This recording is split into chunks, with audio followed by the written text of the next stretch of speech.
광주 비엔날레 개막을 선언합니다. 지난 2일 순수미술의 진수를 만끽할 수 있는 광주 비엔날레가 66일간의 대장정을 시작했습니다. 광주 비엔날레는 세계 5대 비엔날레의 하나로 그동안 대중과 예술의 간극을 좁혀왔는데요. 올해는 또 어떤 이야기를 준비하고 있을까요? It's not art for art's sake, but it's maybe art itself, to think about art itself and its capacity to say something about the future. 예술은 무엇을 하는가? 예술의 본질을 찾아 나선 제11회 광주 비엔날레를 만납니다.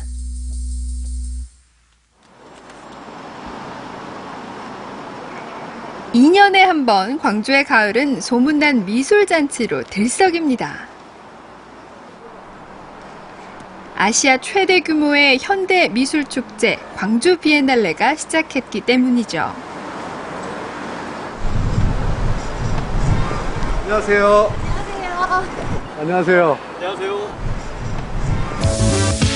미디어 아티스트이자 광주 비엔날레 시민 참여 프로그램의 기획자인 진시영 감독. 그리고 이제 갓 미술계에 입문한 새내기 코디네이터 오혜림 씨. 오늘은 이 두 사람이 광주 비엔날레의 여행자로 나섰는데요. 전시장 곳곳 과연 어떤 작품들이 우리를 기다리고 있을까요? 이번 비엔날레는 모두 37개국 120명의 작가가 참여했는데요. 주제는 바로 제8기후대 예술은 무엇을 하는가입니다. 8기후대는 그러니까 없는 것, 상상의 세계를 의미한다고 볼 수가 있습니다. 그러니까 예술이 이 세상을 이제 진단해보고 치료해보고 앞으로 이런 상상의 세계를 만들어보자, 현실로 만들어보자는 그런 작가들의 몸부림을 이제 모아놓은 것, 그것이 바로 제8기후대라고 하는 주제가 아닌가 싶습니다. 전시장 한가운데 개막 전부터 유독 많은 관심을 받았던 작품이 있습니다. 네, 안녕하세요. 네, 안녕하세요. 네, 이 녹두서점 이거 얘기가 많이 나오고 있던데 좀 설명 좀 부탁드릴게요. 녹두서점은 스페인 작가 도라 가르시아의 작품인데요. 네. 평소에 민주주의에 관심이 많았던 작가가 비엔날레에 참여하게 되면서 광주 지역의 5.18 민주항쟁에 대해서 관심을 갖고 진행하게 된 작품입니다. 전시장이기보다는 도심의 어느 서점을 그대로 옮겨놓은 듯한데요. 이 공간은 5.18 당시 민주열사들의 거점지 역할을 했던 녹두서점을 작가의 상상력을 더해 재현해낸 작품입니다. 전시장 한쪽에서는 데자부 퍼포먼스가 진행 중이었는데요. 그 주인공은 80년 5월 당시 녹두서점에서 투사회보를 배포했던 김향득 씨. 당시의 인연으로 이번 작품에 참여했습니다. 선생님 지금 하고 계신 게 뭐예요? 데자보를 쓰고 있습니다. 현대적 의미로 이제 그 당시 상황에 빗대어서 지금의 그 상황을 이야기하고 싶어서 이거 지금 짓기 전에 저희 작가는 녹두서점이라는 이 공간을 더 이상 소멸된 공간이 아닌 여전히 불합리한 우리 사회의 오늘을 비추는 현재의 장소적 의미로 해석하고 바라봅니다. 곧 이곳은 산자와 죽은 자가 함께하는 소통의 공간이자 기억의 공간인 셈이죠. 이 전시실은 영상 작품 위주로 구성되어 있는 곳이라서 굉장히 어둡고 조용한 곳입니다. 불이 확 달라졌어요. 조명 하나 두지 않은 암실. 오로지 작품 스스로 바라는 빛에 의지한 미디어 아트작 17점이 배치돼 있습니다. 전시장을 압도하는 몰입도는 긴장감마저 느끼게 하는데요. 그중에서도 유독 눈길이 가는 이 작품. 광주 비엔날레가 수여하는 눈예술상의 신진 작가상을 받은 전소정 작가의 예술하는 습관입니다. 작가는 깨진 독에 하염없이 물을 붓기도 하고 물 표면에 비친 이미지를 만들어내기 위해 알 수 없는 동작을 반복하기도 하죠. 또 머지않아 무너져 내릴 성냥개비 탑을 쌓습니다.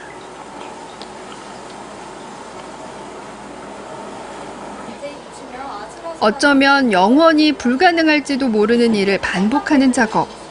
과연 어떤 의미를 담고 있을까요? 작가들이 만들어내는 그 허망하고 어떤 상상적인 것들을 이렇게 반복적으로 나열한 것 같은 그런 느낌이 들어서 작가들의 그 고민하는 느낌이 좀 들어요. 답답했어요. 너무 반복적이고 네. 그리고 계속 위태위태하고 네. 계속 작업이 뭔가 안 풀린 듯한 느낌이 계속 드는데 그럼에도 불구하고 계속하는 작가들의 모습이 네. 때론 허무하지만 불가능마저 가능할 수 있도록 꿈을 꾸는 것. 어쩌면 우리가 예술을 찾는 이유가 아닐까요? 그 무의미하다. 일반 사람들이 볼 땐 정말 저런 걸 왜 할까 하는 그런 작품들을 구상할 때도 많았었고, 그런데 오히려 그걸 이렇게 하나의 나열형으로 하나 동작들이 작가들의 그 고뇌하는 흔적들을 보고 있는 것 같아서 같은 작가의 동질감도 느끼고 그렇습니다. 마치 보병진지를 연상케 하는 거대한 벽. 바로 미하일 보이틀러의 대인 소시지 가게라는 작품인데요. 대인 시장과 소시지 어떤 연관이 있을까요? 이것도 우리 그 과일 그거 하는 거 아니에요? 네, 과일망에다가 두은 폐지들을 꾹꾹 눌러가지고 소시지처럼 만든 작품이에요. 아, 그럼 이 많은 걸 작가가 혼자 다 소세지를 만든 거예요? 네, 아니요. 지금도 대인시장 근처에서 학생들과 함께 진행하고 있는데요. 이 다 만드는데 총 7톤 정도의 폐지가 필요하다고 해요. 그런데 이 전시장은 조금 특별한 점이 있습니다. 자세히 살피니 여러 작품이 뒤섞여 한 공간을 연출하고 있었는데요. 만화경처럼 복잡하지만 유기적으로 연결되는 우리 사회의 한 단면을 표현하고 있습니다. 여러 개의 작품이 한 곳에 모여있는 경우가 흔치 않잖아요. 네. 작가 입장에서 이게 좀 불편할 수도 있잖아요, 사실. 저도 처음에 여기 왔을 때 이 한 사람 작품인 줄 알았어요. 근데 마리아 린드가 이 작가들에게 동의를 구하고 이렇게 한번 같이 이 공간에서 노동과 여러 가지 얘기들을 하나로 섞어서 서로 이 매개체로 뭔가 서로 연결시켜주자. 그런 취지가 여기 이 설치 공간을 좀 보이는 것 같아요. 그런가 하면 이곳에는 연세 지긋한 어르신들을 대상으로 한 수업이 한창입니다. 현대미술을 선보이는 자리 조금은 엉뚱해 보이지만 빅 반데폴 작가가 제작한 직선은 어떤 느낌일까라는 작품인데요. 치유와 가장 적합한 빛을 밝히는 이 공간은 다름 아닌 5월 어머니회 회원들이 80년 5월의 상처를 치유받는 힐링의 공간으로 설치됐습니다. 어머니 지금 뭐 그리고 계신 거예요? 세막이요. 예? 세막. 리버를 해놨어서 나는 세막을 지금 농촌에서 새 쫓는 원두막. 새쫓는 원두막. 네. 원두막이다 그냥 우리는 세막이다. 이거 갖고 그냥 세막 이 속에다 사람을 하다 기려야 돼. 그래갖고 이제 이렇다면 대막까지로 딱딱하고 안 해요. 새 쫓이니라고 그놈을 딱 갖고 있어야 돼. 80년 5월 당시 총탄에 눈을 스쳐 더 이상 앞을 볼 수 없는 강혜중 어머님도 작업에 참여했습니다. 이게 5개. 그렇게 사람들한테 그려주시오. 화가세요, 화가. 우리 야구가 맞아. 무엇이든 야구가 맞아. 여기다가 대나무를 40년이란 세월이 흘렀지만 여전히 아픔을 안고 살아가야 하는 5월의 어머님들. 잠시나마 힐링이 됐을까요? 복잡했던 마음이 여기에 이제 집중을 하니까는 뭐라 그럴까, 그걸 뭐라 그래야 되나, 마음이 안정이 된다 그래야 할까, 하여튼 차분해지고. 작가는 예술이라는 매개체를 통해 5월 어머니들과 관객들과의 만남을 주선합니다. 그리고 질문하죠. 내일의 5월은 어떻게 기억해야 하는지를 말이죠. 쉬이 보이지 않지만 예술은 우리 사회의 변화를 주도하는 막강한 힘을 발휘하기도 합니다. 우리가 이 작품을 주목하는 이유이기도 한데요. 로렌스 아부함단 작가의 고무도포 강철이라는 작품입니다. 당시 자신이 승소했던 그 사건을 다룬 재판을 가상으로 작품과 함께 보여주고 있습니다. 이 작품은 팔레스타인을 점령한 이스라엘 군인들의 총탄 발사 기록을 분석한 오디오 파일로 구성되어 있습니다. 작가는 이 작업을 통해 2명의 팔레스타인 10대들을 죽음에 이르게 한 총알이 이스라엘 군인의 주장처럼 고무 총알이 아닌 실제 총알이었음을 밝혀냈죠. 이후 이 사건은 국제적인 뉴스에 오를 정도로 사회에 큰 파장을 몰고 왔습니다. 지극히 추상적이면서도 기하학적인 표현을 통해 작가는 진실을 밝히고 예술이 더 이상 변방이 아닌 우리 삶의 무대 한가운데 있음을 입증했죠. 과학과 무슨 예술의 융합 이런 얘기하듯이 이 작가 같은 경우는 법의학도 하고 그리고 또 이 소리 음향 분석가이기도 하고 해서 그게 지금 이런 결과적으로 아름다운 작품이 나왔네요. 네. 난해하지만 어딘지 모르게 익숙하고 낯설지만 수많은 상상력을 갖게 하는 현대미술. 과연 여러분은 이번 광주 비엔날레가 던진 예술, 그 본질에 대한 해답을 찾으셨나요? 약간 예술 자체가, 예술인 자체가 옛날부터 보면은 뭔가 시위 이런 거 할 때도 예술인은 뭔가 되게 그 자기의 생각을 되게 꺼리낌 없이 쓰고 그랬잖아요. 그게 막 아주 예전부터 조선시대부터 아주 그랬다고 생각해서 저는 약간 예술 자체가 자신의 표현과 자유라고 그냥 개인적으로 생각해요. 정말 예술이 사회에서 할 수 있는 역할이 분명히 있구나라는 것을 느꼈습니다. 그래서 제가 이제 예술 분야에서 종사를 하게 되면 저도 이 사회에서 역할을 할 수 있겠구나. 사회에서 보여지지 못했던 것, 저희들이 놓치고 있었던 것들을 한번 꼼꼼히 한번 찾아보고 그걸 작품으로 한번 만들어 보고 싶다라는 어떤 욕심이 좀 생겼습니다. 무등산 숲속. 의제미술관이 이번 비엔날레와 함께 새 옷을 입었습니다. 미술관의 건축 미학을 오롯이 살려낸 이번 광주 비엔날레의 본 전시작. 구닐라 클링버그의 정적의 끝에 움직임이 있다라는 작품인데요. 햇볕이 미술관 벽면을 통과하면 바닥엔 달이 차고 기우는 과정이 그려집니다. 달의 그 주기적인 변화니까 초승부터 이제 만월 그리고 금음까지 가는 이런 주기적으로 변하는 패턴이 무한히 반복되어 미술관에 붙어 있습니다. 이거는 비닐로 잘라서 만든 작업이고요. 평소 풍수지리와 오행에 관심이 많았던 작가는 직접 무등산 춘설원에 머물며 자연에서 뿜어내는 에너지의 흐름에 따라 작품을 완성했다는데요.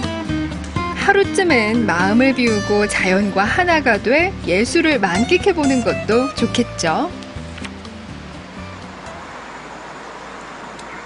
그런가 하면 광주 도심 한복판. 때 아닌 영화 한 편이 상영 중입니다. 작품은 아흐메도트의 단결된이라는 애니메이션인데요. 바쁜 일상이지만 잠시나마 시민들은 비엔날레를 만나는 행운을 얻는데요.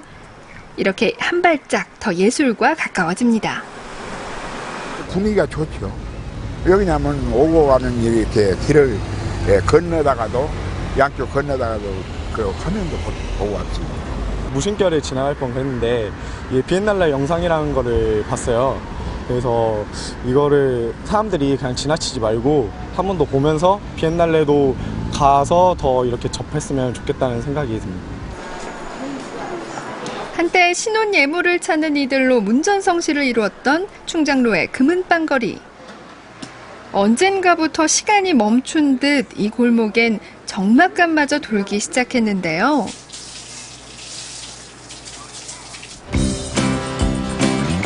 하지만 최근 예술의 힘으로 골목은 차츰 생기를 찾아가고 있습니다. 금나와라 뚝딱, 아기자기한 벽화와 함께 도깨비 골목으로 재탄생된 건데요. 광주 비엔날레의 시민 참여 프로그램인 나도 아티스트라는 프로그램 덕분입니다. 청소해 들고 계시네요.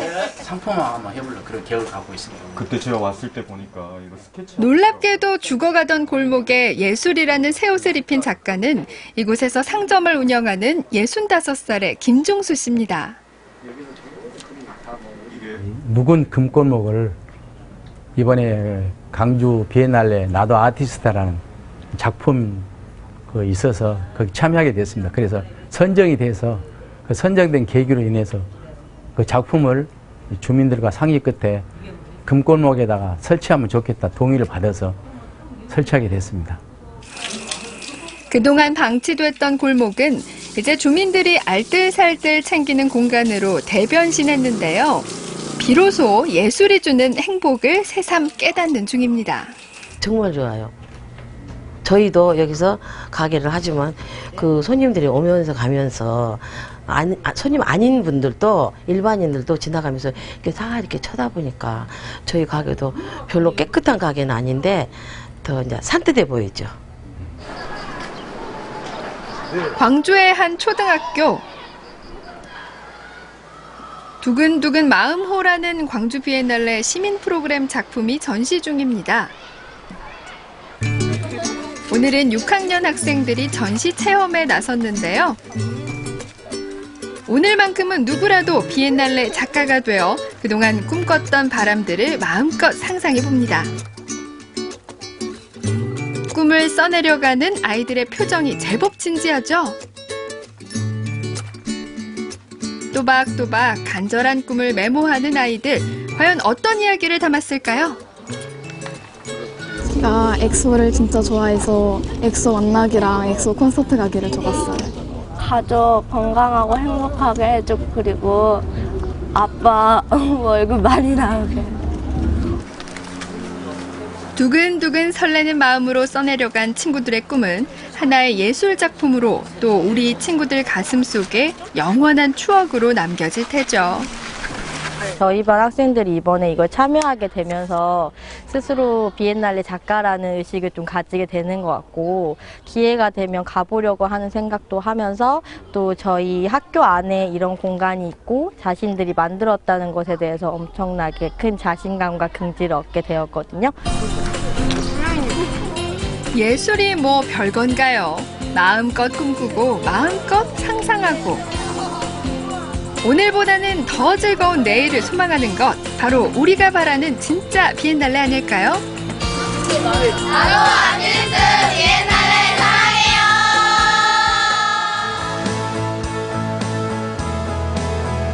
우리 삶의 다양한 오늘을 만날 수 있는 2016 광주 비엔날레. 누군가는 예술을 통해 힐링을 하고 누군가는 무한한 가능성을 꿈꿉니다. 또 누군가는 예술을 통해 어떻게 살아가야 하는지에 대한 진지한 고민을 던지기도 하죠. 제8기후대 예술은 무엇을 하는가? 여러분이 생각하는 예술은 과연 어떤 모습인가요? 광주 비엔날레가 우리에게 묻고 있습니다.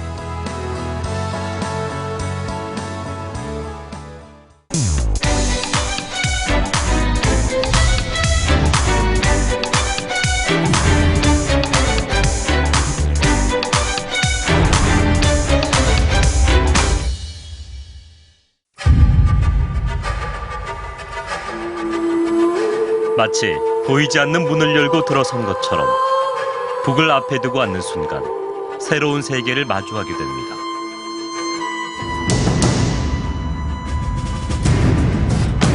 (20대) 청년 시절 우연히 잡게 된 북채. 심장을 두드리는 북소리에 정신없이 빠져들었습니다. 제가 어릴 때는 누구보다도 강력한 파워로 북을 치고 싶었어요. 등치도 있고 실제로 그게 가능할 것 같았어요. 근데 그 바보더라고, 그런 생각이.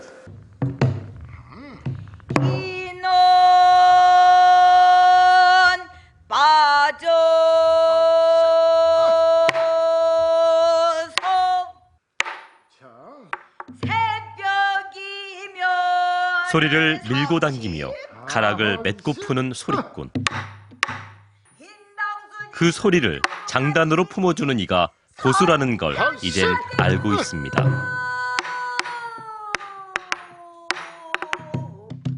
판소리는 인간의 희노애락이 다 담겨 있는 건데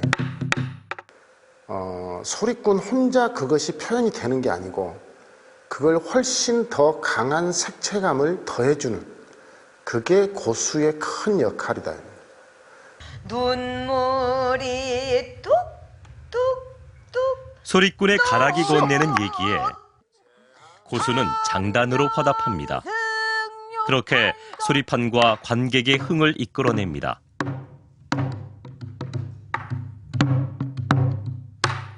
서양음악은 지휘자가 따로 있죠. 우리 음악에는 지휘자가 따로 없습니다. 결국은 북장구 치는 사람이 모든 음악을 끌고 가야 돼요.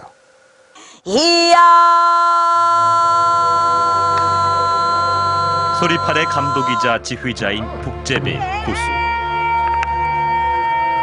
박시양에게 이 역할은 무겁고도 즐거운 사명입니다. 이런 심령으로 그는 세상을 향해 더 큰 울림을 만들어가고 있습니다.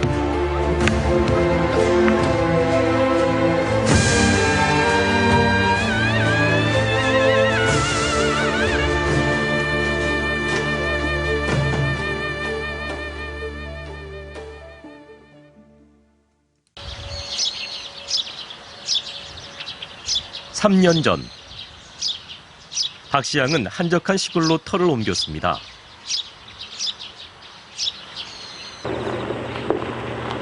전통 문화 체험 마을을 만든 것입니다. 광주의 한 초등학교에서 기다리던 손님들이 찾아왔습니다. 하루 동안 이곳에서 우리 전통 문화를 직접 즐기고 체험하면서 몸과 마음으로 배우게 될 겁니다.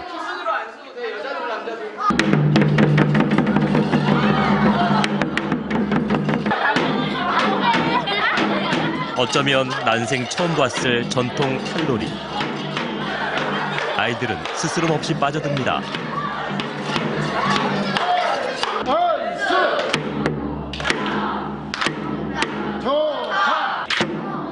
이런 모습을 보고 싶어 박시양은 광주시립국악관현악단 악장 자리를 내려놓고 전통 문화체험 교육을 시작했습니다.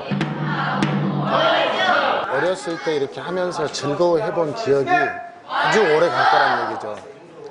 오래 가면 10년, 20년 뒤에 어디서 탈춤 공연이 있으면 구경할 거잖아요, 사람들. 그런 희망을 갖게 되니까 아주 좋죠. 이렇게 아이들이 전통 문화를 자연스럽게 접할 수 있는 자리가 흔치 않은 것이 요즘의 현실인데요.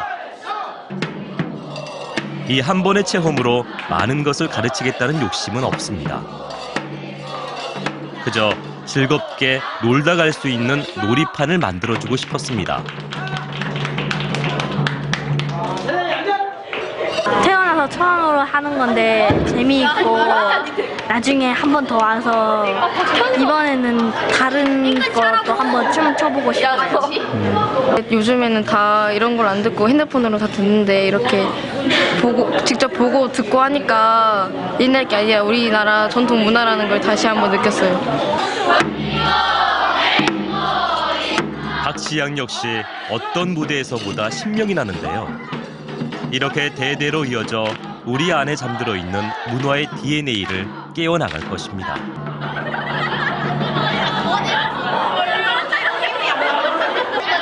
아무리 100번 본 것보다 한 번 해본 것만 못 얻는 거예요. 그러니까 한 번이라도 해본 아이들은 나중에 이런 판을 보면 즐거워할 수 있다. 그런 기회들을 만들어주는 게 우리 교육의 목적이에요. 공연을 하던 이들이 교육을 하겠다고 나선 것은 도전이었습니다. 하지만 힘들지언정 즐거운 도전이 될 거라고 믿고 있습니다.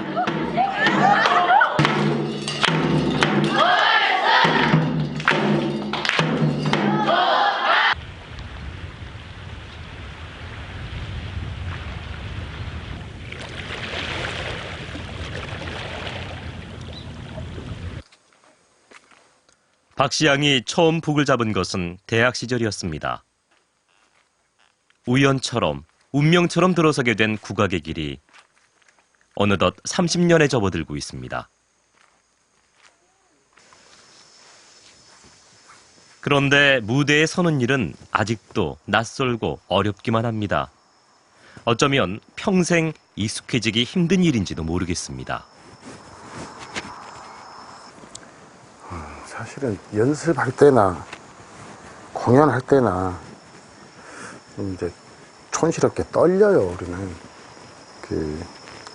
어떻게 보면 제가 우스갯소리로 소리꾼들한테 내가 대신 다 떨어줄게 이렇게 말을 하지만 실제로 너무 많이 떨려요.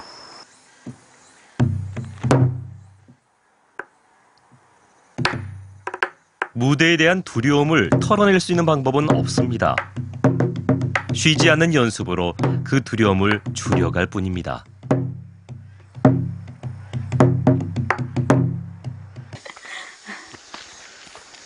어서 와. 오랜만이야. 그 국악인 남편 하기가 젊은 소리꾼 김주희. 벌써 10여 년 가까이 박시양과 호흡을 맞춰가고 있습니다. 나도 금방 왔어.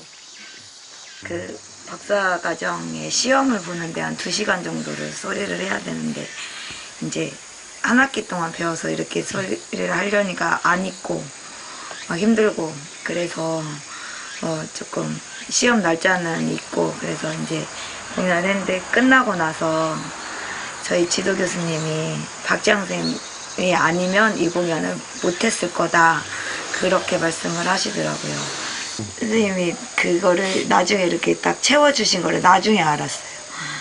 공부 더 하고 나서 아, 이 대목이 이랬었구나 이랬었구나.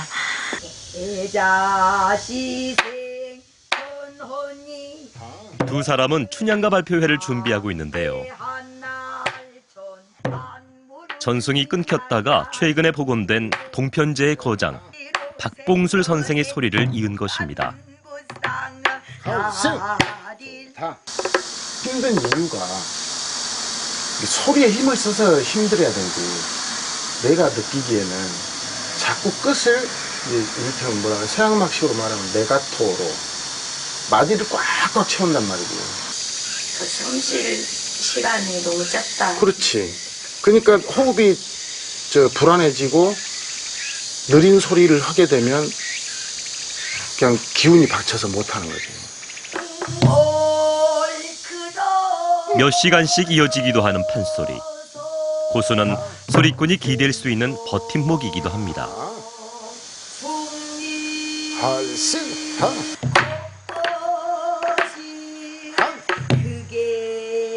어른들이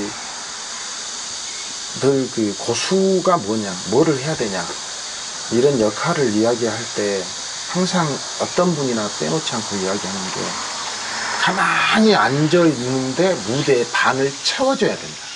그걸 뭘로 채워? 기운으로 채워야 되잖아.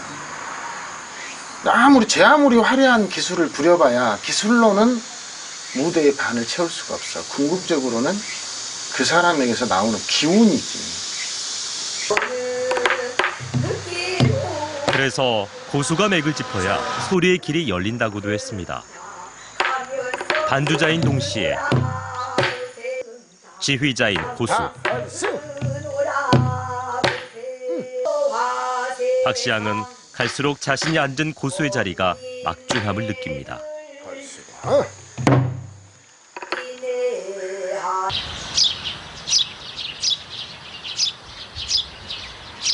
안녕하십니까. 예, 어서 오십시오. 날 더운데 쉬실 건데 저희 불편하게 해드리는가 모르겠습니다. 아니 노인들이라 사람이 그리워. 오시길 잘했어. 동네로 와서 들은 얘기가 어르신들이 저기 상여 소리를 하실 수 있을 거라고 그래서 찾아뵙습니다.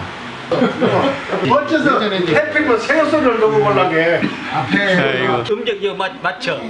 박시양의 욕심은 사라져가는 한평민요를 복원하는 것입니다.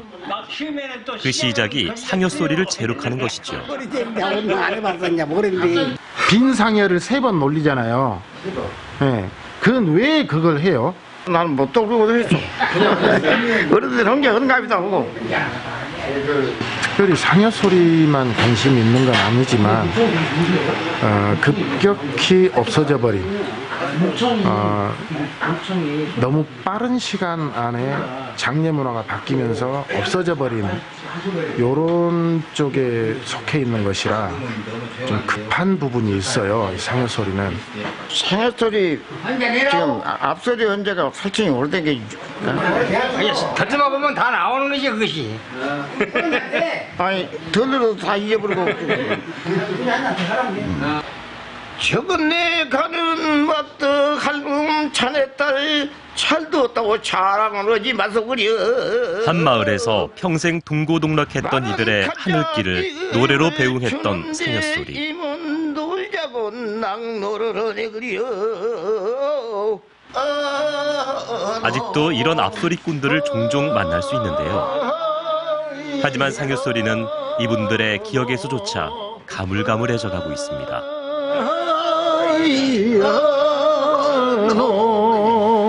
너무 늦게 나왔어요. 이게 이제 제가 좀 일찍 이런 것에 눈을 떴더라면 좋았을 건데 늦었다는 생각이 많이 드네요. 근데 그렇더라도 아직 흔적들이 있으니까 조금 더 힘들겠지만 더 노력해서 찾아봐야겠죠. 이런 데는 하나만 소리인데. 흐르는 세월 속에서 이 어르신들과 더불어 빠른 속도로 사라져가는 우리의 노래들. 참 은근하게 뭐 정도 변했죠 이것이 뭐 헛도 못해.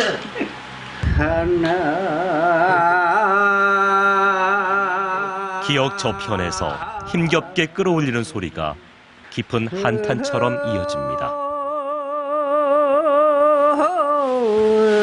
박시양의 고민도 깊어집니다.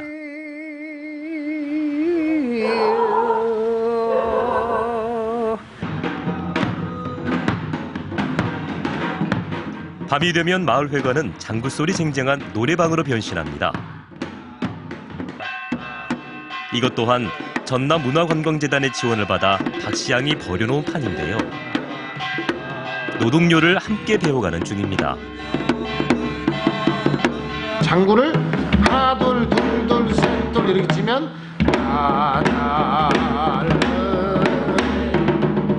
한번 해볼까요? 시작. 논밭에서 만들어져 농사꾼들의 고단함을 달래주던 노래. 일 속에서도 흥을 읽을 줄 알았던 그 신명을 되살리고 있습니다. 어구다 어우 옛날에 그랬어. 어우 허리 구부러라 어우 여근처럼 어우 막 옛날에 막 그랬어. 이런 민요 노래방을 시작으로 박시양은 우리 시대에 걸맞게 민요를 즐길 수 있는 다양한 방법을 찾아갈 생각입니다. 원래의 가진 종자가 튼튼해야 새로운 종자를 개발해내요. 내 종자를 항상 튼실하게 하면서 외연을 넓혀가고 해야, 이게 튼튼해야 또 외부에서 다른 것이 들어와도 다 녹여서 좀 더 큰 다른 덩이를 만드는 거죠. 고수 박시양은 이렇게 끊임없이 우리 문화판을 풍성하게 만들어갈 추임새를 넣고 있습니다.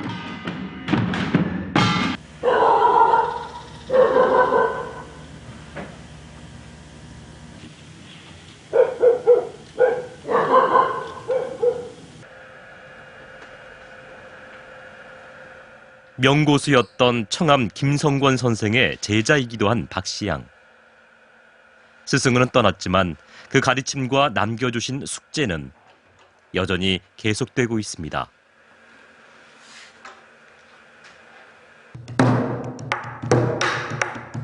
고수가 북을 잘 친다는 것은 무엇일까?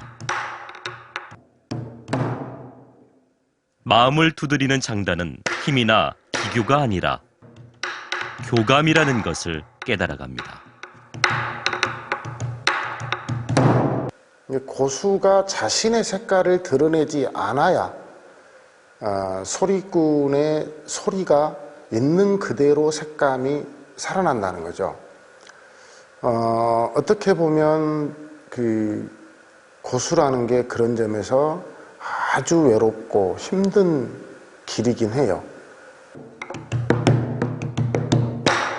그래서 예로부터 소년 명창은 있어도 소년 명고는 없다 했겠지요. 북소리가 곰삭기까지는 그만큼의 노력이 필요하다는 뜻일 겁니다. 어떻게 보면 그 곰삭은 홍어 같은 그 입천장 시원하게 벗겨지는 그런 소리를 내는 것이 내가 북을 끝까지 쳐야 되는 이유이지 않을까 이런 생각을 하고 살아요. 그런 날 한번 쳐보고 가야죠.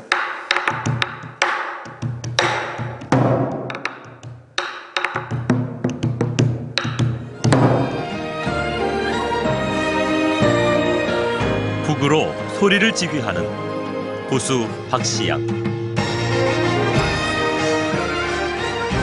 그는 우리 소리를 넘어 전통문화의 텃밭을 넓혀가며 문화판의 지킴이를 자처하고 나섰습니다. 사람들의 가슴을 두드리는 박시양의 장단.